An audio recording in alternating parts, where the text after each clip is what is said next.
বিসমিল্লাহির রহমানির রহিম। আসসালামু আলাইকুম, ধন্যবাদ সবাইকে। আমরা এই পর্যায়ে ফৌজদারি কার্যবিধি আইন পড়বো। খেয়াল করি সবাই, ফৌজদারি কার্যবিধি আইন।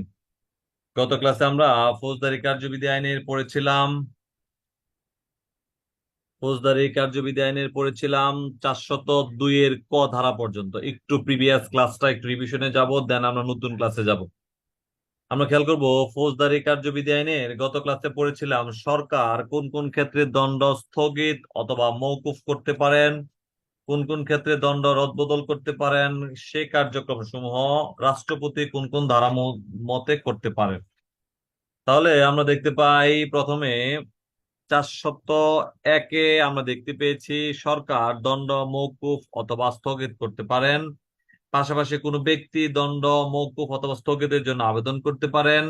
পাশাপাশি আমরা দেখেছি যে শর্তে দণ্ড মওকুফ অথবা স্থগিত করা হলো সে শর্ত যদি লঙ্ঘন করা হয় তাহলে বিনা পরোয়ানায় গ্রেফতার করা যায়। 401।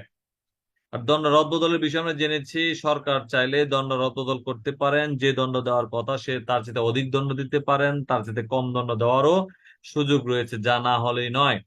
402। এই 401 এবং 402 ধারার যে বিধিবিধান, সে বিধিবিধানের ক্ষেত্রে আমরা দেখতে পাই রাষ্ট্রপতি মহোদয়ের ক্ষমতা হচ্ছে 402 এর ক। তাহলে এই বিষয়ে আমরা পড়েছিলাম 401 এবং 402 এই দুইটার সাথে দণ্ডবিধি আইনের ব্যবহৃত হবে 55 ধারা, আর 402 এর ক সাথে ব্যবহৃত হবে দণ্ডবিধি আইনের 55 ক। এই হচ্ছে আমাদের দুইটা বিষয়। তাহলে 54 এবং 55, পাশাপাশি 55 ক, সে বিষয়ে আমরা দেখতে পাই। খেয়াল করবো এখন 401, 402, 402 এর ক। এ ছিল আমাদের গত ক্লাসের পড়া। আজকে আমরা চলে যাব 403। একটা মাত্র অধ্যায়, একটা ধারা দিয়ে একটা অধ্যায়। যেক্ষেত্রে আমরা দেখতে পাই 403-এর ধারা রয়েছে কয়টা? 403-এর ধারা রয়েছে, আমরা দেখি, চারটা উপধারা রয়েছে। 403-এর 1, 2, 3, 4। আমরা প্রথমে একটু ছোট করে জানবো। কেউ যদি চুরির অপরাধে দণ্ডিত হয় তাহলে তিনি আর ওই চুরির অপরাধের জন্য, যে অপরাধের জন্য দণ্ডিত হলো অথবা খালাসপ্রাপ্ত হলো, সে অপরাধের জন্য আর তাকে দণ্ডিত বা খালাস দেওয়া যাবে না। তাহলে কোন অপরাধে খালাস পেয়ে গেছেন তাকে আবার পুনরায় এনে দণ্ড দেওয়া যাবে না। কোন অপরাধে দণ্ড দিয়েছেন তাকে আবার পুনরায় এনে খালাস দেওয়া যাবে না। পাশাপাশি অতিরিক্ত দণ্ড দেওয়া যাবে না, কারণ সে অপরাধের জন্য ইতিমধ্যে তাকে দণ্ডিত বা খালাস দেওয়া হয়েছে। 403-এর 1। পাশাপাশি 403-এর 2 আমরা দেখতে পাবো, যে অপরাধের জন্য দণ্ডিত অথবা খালাস দেওয়া হলো, তদন্তকালে বা অনুসন্ধানকালে অথবা বিচারকালে যদি দেখা যায় যে অন্য কোনো অপরাধের প্রমাণ পাওয়া যায়, পৃথক অপরাধের প্রমাণ পাওয়া গেলে সে অপরাধে দণ্ডিত অথবা খালাস দেওয়া যাবে, সে অপরাধে দণ্ড দেওয়া যাবে, যা আমরা দেখতে পাই 403-এর 2। তাহলে যে অপরাধের জন্য দণ্ড দেওয়া হলো সে অপরাধের জন্য আমরা দেখতে পাই, তাকে পুনরায় দণ্ড দেওয়া যাবে না, খালাস দেওয়া যাবে না। 403-এর 1। তবে যে অপরাধের জন্য দণ্ড দেওয়া হলো, আমরা দেখতে পাবো সে অপরাধের জন্য দণ্ড দেওয়ার পাশাপাশি ভিন্ন কোনো পৃথক কোনো অপরাধ উদ্ভব হলে, পৃথক কোনো অপরাধ যদি প্রমাণ পাওয়া যায়, সেটার জন্য আবার দণ্ড দেওয়া যাবে। 403-এর 2। পাশাপাশি আমরা আরেকটা বিষয় জানবো, 403-এর 3।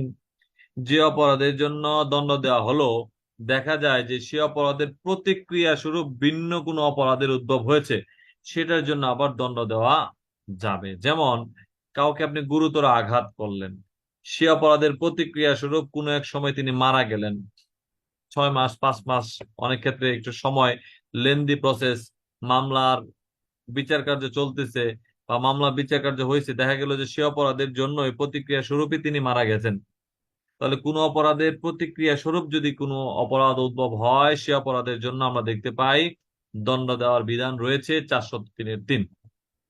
তাহলে যে অপরাধের জন্য দণ্ড দেওয়া হলো, সে অপরাধের জন্য আবার পুনরায় তাকে দণ্ড দেওয়া যাবে না। 403-এর 1 মানেটা কি? ধরেন আমরা একটু নাটক সিনেমাতে দেখব, যাকে হত্যা করার দায়ে জনৈক ব্যক্তি 10 বছর, 20 বছর কারাভোগ করেছেন, কারাভোগ শেষে বের হয়ে এসে দেখেন যে তিনি জীবিত।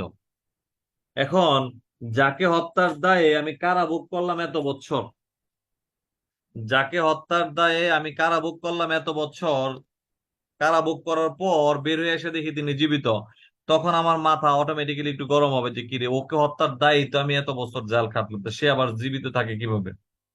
তখন আপনি তাকে রেগে মেগে আগুন হয়ে হত্যা করে ফেললেন, এই হত্যার দায়ে আবার আপনাকে দণ্ড দেওয়া যাবে না।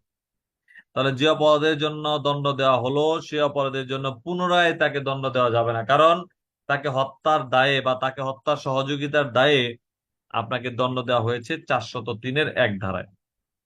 তাহলে যে অপরাধের জন্য দণ্ড দেওয়া হলো, খুনের জন্য দণ্ড দেওয়া হলো, পুনরায় যদি তিনি জীবিত থাকেন, আপনি রেগে মেগে তাকে আবার খুন করে ফেলেন, তাহলে আইন অনুযায়ী তাকে দণ্ড দেওয়ার সুযোগ নাই, সে একই অপরাধের জন্য। 403-1। পাশাপাশি আমরা দেখব যাকে চুরির জন্য দণ্ড দেওয়া হলো, সাক্ষ্য প্রমাণে দেখা যায় যে তিনি অপরাধজনক বিশ্বাসভঙ্গের অভিযোগেও দণ্ডিত হবেন। তাহলে অপরাধজনক বিশ্বাসভঙ্গের অভিযোগেও যদি দণ্ডিত হয়ে থাকেন, আমরা দেখতে পাই যেহেতু পৃথক অপরাধ সেজন্য আবার তাকে দণ্ড দেওয়া যাবে 403-2। কোনো গুরুতর আঘাত করেছেন জনৈক ব্যক্তিকে, তিনি সে গুরুতর আঘাতের প্রতিক্রিয়া স্বরূপ হাসপাতালে অবস্থায় মোটামুটি 2 মাস, 5 মাস, 6 মাস পর তিনি মারা গেলেন। যে অপরাধের জন্য তাকে দণ্ড দেওয়া হলো, গুরুতর আঘাত করেছেন বিদায় দণ্ড ইতিমধ্যে পেয়েছেন, কিন্তু সে গুরুতর আঘাতের প্রতিক্রিয়া স্বরূপ সে মারা যায়, তাকে আপনি তাকে আদালত চাইলে পুনরায় ওই খুনের দায়ে বা খুনের অপরাধে দণ্ডিত করতে পারেন 403-3। তাহলে দণ্ড দেওয়া হলেও তাকে পুনরায় বৃহৎ অপরাধের জন্য, প্রতিক্রিয়া স্বরূপ যে অপরাধ উদ্ভব হয়েছে সে অপরাধের জন্য আবারও দণ্ড দেওয়া যাবে 403-3। পাশাপাশি আমরা দেখব কাউকে দস্যুতা করার অপরাধে দণ্ডিত করা হলো।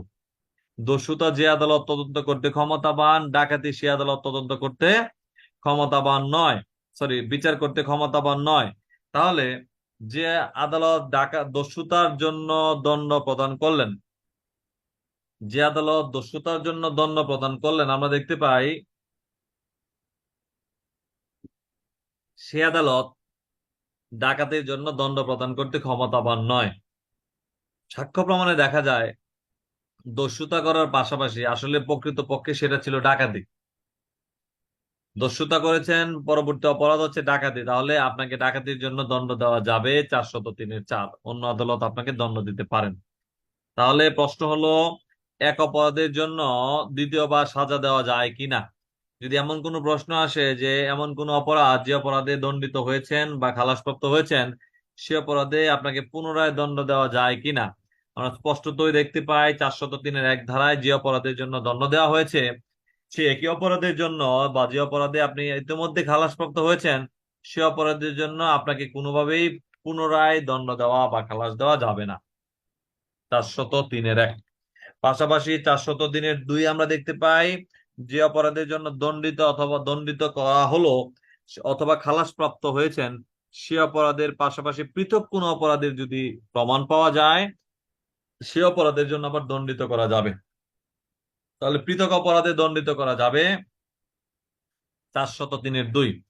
এক অপরাধে দণ্ডিত করা হলে একই অপরাধে পুনরায় দণ্ড দেওয়া যাবে না 403-1। এক অপরাধে দণ্ডিত করা হলো, পৃথক অপরাধে দণ্ডিত করা যাবে 403-2। এক অপরাধে দণ্ডিত করা হলো, তার প্রতিক্রিয়া স্বরূপ ভিন্ন কোনো অপরাধ উদ্ভব হলে সে অপরাধে দণ্ডিত করা যাবে 403-3। যে অপরাধে দণ্ডিত করা হলো এর চেয়ে বৃহৎ কোনো অপরাধ করেছেন, আমরা দেখতে পাই অন্য কোনো আদালত চাইলে আপনাকে দণ্ড দিতে পারেন 403-4 ধারা মোতাবেক। যদিও এই ধারাটা আপনারা কখনোই পড়েন না ইতিপূর্বে, ধারাটা একটু কঠিন ধারা। কঠিন হলেও আমি আপনাদেরকে শুধুমাত্র আজকে এই 403-4টা কোটেশনে দিব, আপনারা দয়া করে একটু বারবার লিখবেন যে এক অপরাধের জন্য দ্বিতীয়বার সাজা দেওয়া যাবে না 403-1।